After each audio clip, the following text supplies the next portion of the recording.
this is Jennifer J. Hammond, and I'm so excited. We have Dr. Lufkin here. And oh my gosh, the lies he taught in medical school. His book is actually called The Lies I Taught in Medical School. So welcome to the show. Oh, thanks, Jennifer. I'm really looking forward to this conversation. And we're going to take it, I'm always talking about real estate, kind of the goods and bad of real estate. And I wanted to talk specifically because real estate agents, we don't always necessarily have the best lifestyle. And I mean, we're 7 day a week. And I mean, I can't tell you how many times people call you at 10, 11 o'clock at night. I've been thinking about that home inspection. I've been thinking about that negotiate. I mean, it's amazing. And you're like, wait a minute, what about boundaries? And then they'll fire you. I remember I got fired early in my career. I got fired because I went to, it was a matinee, and I just had this window of time. I was gone for an hour and a half, unavailable by my phone. And so she fired me. And I was like, so you live on pins and needles and you're always supposed to be controlling everything, yet you've got like 17 balls in the air. So eating isn't good, lifestyle isn't good, all sorts of things. And real estate agents often come down with chronic diseases of all sorts and types. And we're also in and out and exposed to construction sites. I mean, there's so many reasons our medical is a problem. So I'm super excited to hear your story and why you would talk about lies that you taught in medical school. I can't believe that, they're not chasing you. Yeah, no, really. Yeah, I mean, I'm literally part of the problem because I'm a professor at medical school. I've spent my career practicing medicine and teaching and doing research. And the book is very critical of Western medicine. But coming from it, I still have my job at the medical school last time I checked, at least. But coming from Western medicine, I want to say I still love Western medicine. I think, if you look at the 20th century, it truly transformed the lives of the people living then. Infectious disease were wiped out, public health measures. The whole world got better because of the medical system in the 20th century. The pills, the surgeries, they were nothing short of magical. The problem is, in the 21st century, we're now facing this tsunami of chronic diseases, and they're occurring in biblical proportions that we've never seen before. And this is a spectrum of diseases, all the way from obesity. Today, most people are fat or overweight. Hypertension, most people have hypertension, diabetes, heart attack, stroke, cancer, Alzheimer's disease, and even mental illness. And the problem is, when modern medicine takes the same pills and surgery that were so effective in the 20th century and applies them to this new tsunami of these diseases, they may work and they may be life-saving in the short term, and they may even take care of the symptoms. But in many, many cases, they don't do anything to control the underlying disease, and it just gets worse and worse and worse. And that's the problem, really. I think I agree with you, especially like if someone's in a car accident. I mean, we have the ability. I remember even as a child being so excited because there was the jaws of life that could tear open a car and that could get somebody out. And so I think emergency medicine also is just something that is, amazing, and we have made huge advances. But I think also there's so much that we are not looking at, including, and I'll jump right into food, because as real estate agents so often eat terrible food. Sometimes they'll eat a protein bar, but most of the time you're running through a drive-through and it's all of a sudden you're like, oh, wait a minute, I haven't eaten all day. Or, you realize you haven't had any water all day. So let's start with foods. Yeah. Well, let me give you a little background on this. I was minding my own business as a medical school professor, and I had literally no interest in lifestyle or anything else like that. I was busy doing research and seeing patients. But what happened, what brought me into this field, was I came down with four of these chronic diseases that I just mentioned. And I went to my doctors and they prescribed pills for them. And I said, hey, what about lifestyle? Does that work? And they go, nah, that really doesn't work. You're going to be on these pills for the rest of your life, so get used to it. And I had young kids at the time, and I realized this wasn't going to end well. I knew enough about it. So it forced me to re-examine my beliefs, what I had been teaching and what I believed, and what many of my colleagues are still teaching about the cause of these chronic diseases and the treatments. And long story short, I began to change my lifestyle and, just basically going through some relatively simple things. And long story short, I was able to reverse these 4 chronic diseases. The doctors couldn't believe it. They thought the labs were broken, and I basically went off all medications. And now I've really made it my mission to help other people take back their health and not make the same mistakes that I did with this. And that's why I'm doing the book. I'm doing a lot of social media and kind of reaching out to people to get this message out. And I think it's so funny. My dad is also one of those people who, when the doctor said to him, "You'll be on these medicines for the rest of your life," he was like, "Oh no, there has to be a better way." And one of the first things he did was look at the foods. So in You Say Lifestyles, is food, do you include food in that? Yeah, absolutely. And food is, really foundational of the lifestyle. And lifestyle is really 4 things. It's food, it's sleep, it's exercise, and stress, in my opinion. Those are the things that work for me. And the papers, the science shows they work for most people, actually. But food is truly foundational. And because if you think about it, it's the one medicine that every person on earth takes at least once a day, usually, unless they're Yeah. fasting or something. So it's something we take all the time, and it's arguably lifestyle, but in particular nutrition. The food we eat is, in my opinion, one of the most powerful medicines we'll ever take. Because, hey, I'm a doctor, right? But I know I've learned that doctors don't make me healthy. Right. Doctors just make me less sick. If I want to get healthy, I have to change my lifestyle. And that's something that I'm in control of, that no doctor can do for me. But the empowering thing is, it's a choice I get to make every single morning when I wake up. It's a new day. I get to decide what I put in my mouth, when I exercise, how I sleep, and that sort of thing. So it's really, it's an empowering thing for people, I think. Yeah, and I think to know that, I love that idea that you get to make a decision, you get to make a choice every day. And it's interesting. I talked to a diabetic who had told me, she was having a really hard time.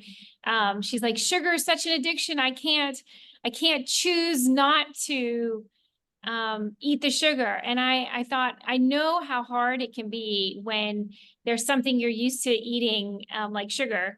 But I think it's really, really important to realize that we do have that power, and that we can decide. Just like the real estate agent who's like, "Oh my gosh, do I run through a drive-through, or do I pack a little cooler that hangs out in my car that has really good healthy snacks for myself?"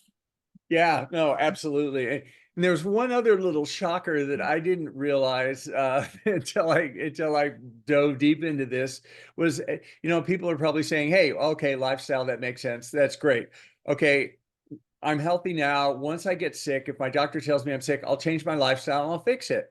Well, it doesn't really work that way, because the chronic diseases that I mentioned, as a doctor, I used to think they were like an on-off switch. Either you have diabetes or you don't, or you have Alzheimer's disease. But what I now know, and the research is very strong on this, that Alzheimer's disease doesn't start the moment the doctor diagnoses it and says, "Oh, by the way, you forgot your keys. Well, guess what? You've got Alzheimer's." And I'm not making light of it, but Right. but and similarly, oh, you have diabetes. The point is, these chronic diseases, almost all the ones I mentioned, don't begin when the doctor diagnoses them. They begin literally years to decades before we get the diagnosis. And our body is slowly changing and developing these symptoms, even though we may not notice the symptoms.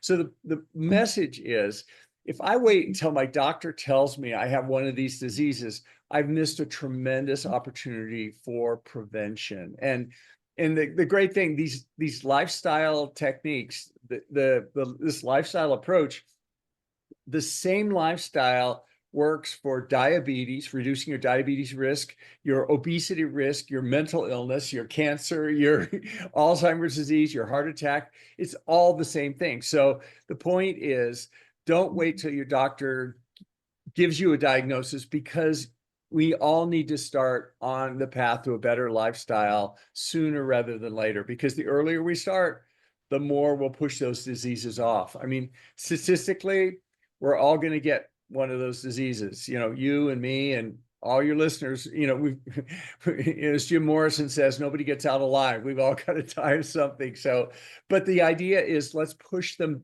back later and later. And, you know, why die at 50 of a heart attack? Why die at 75 of a heart attack? Why die at 95 of a heart attack? You know, wait till at least you're in your hundreds.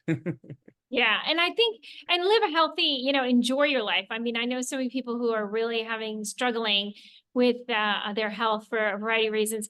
And I know one of the things that you talk about is reading labels, the ingredients on the label. And it was funny, I just had yesterday, I had gone to the grocery store, and it was funny because I normally read labels. And then it was funny, I've recently found that I'm allergic to things I didn't realize before.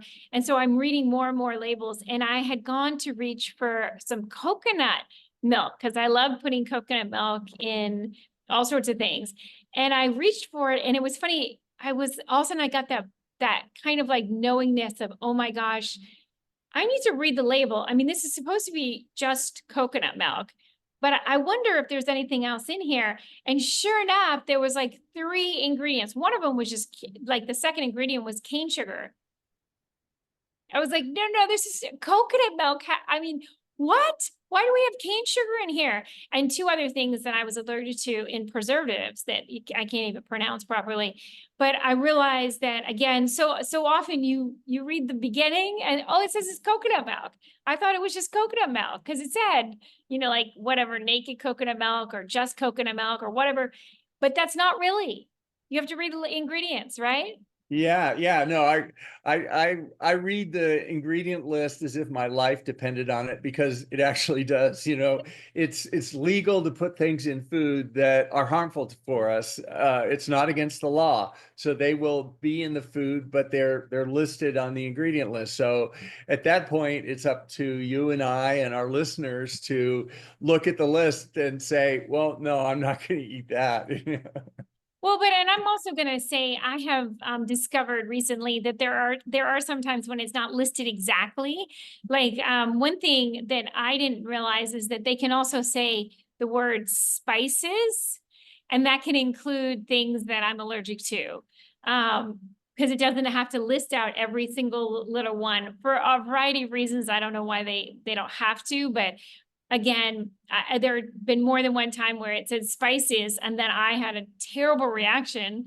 And then I realized, oh, that's because spices, they can say, can be a whole bunch of things.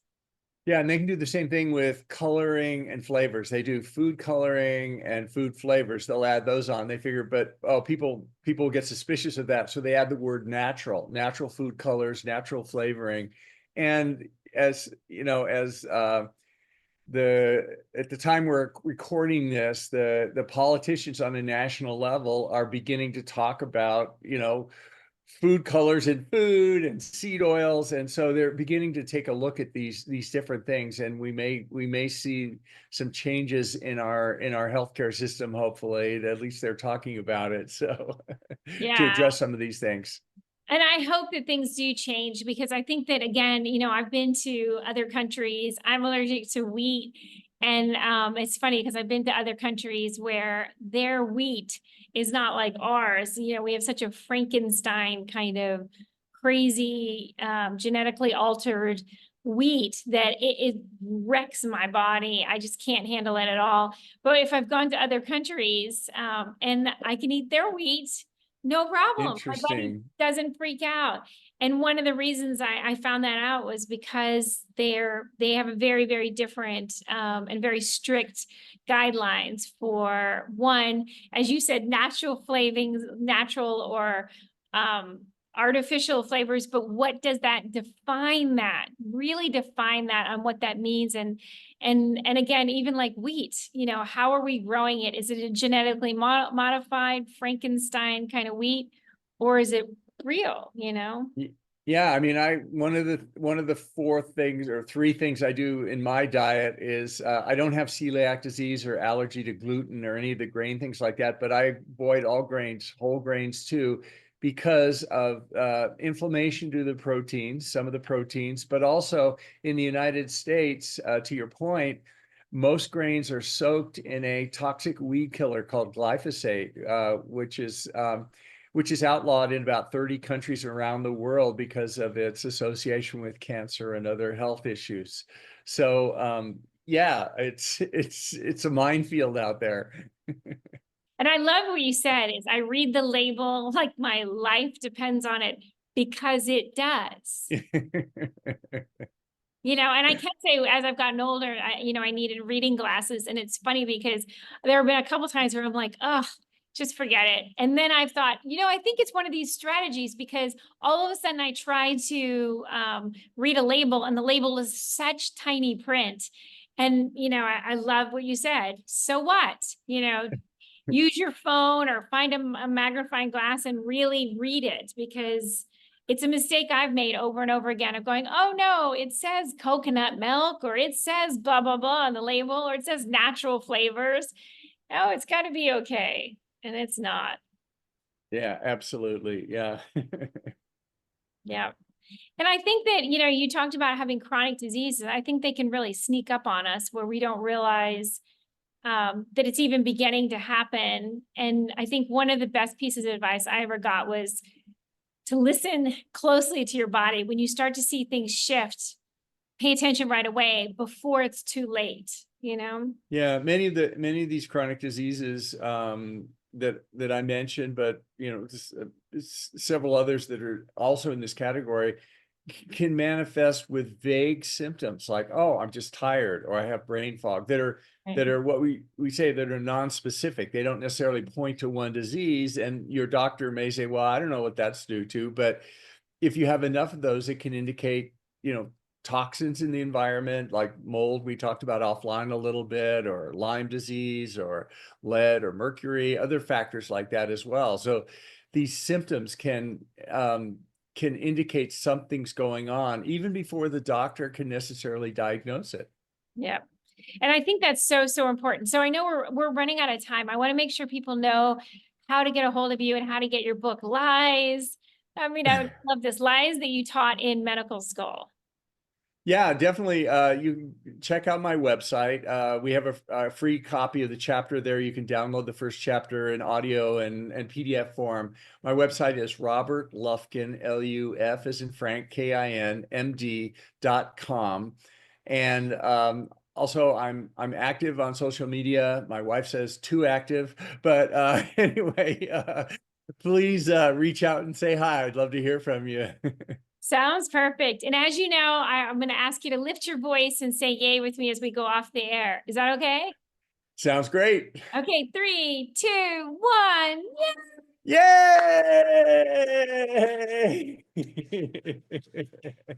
Perfect. Thank you.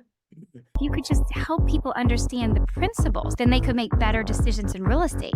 We started getting an audience. And so with the radio show, I actually get to help many, many people. Hi, I'm Jack Canfield. You may know me as the co-author of the Chip and Cisco the Soul series. And if you want more help in getting from where you are to where you want to be, I want to encourage you to listen to the Jennifer Hammond Show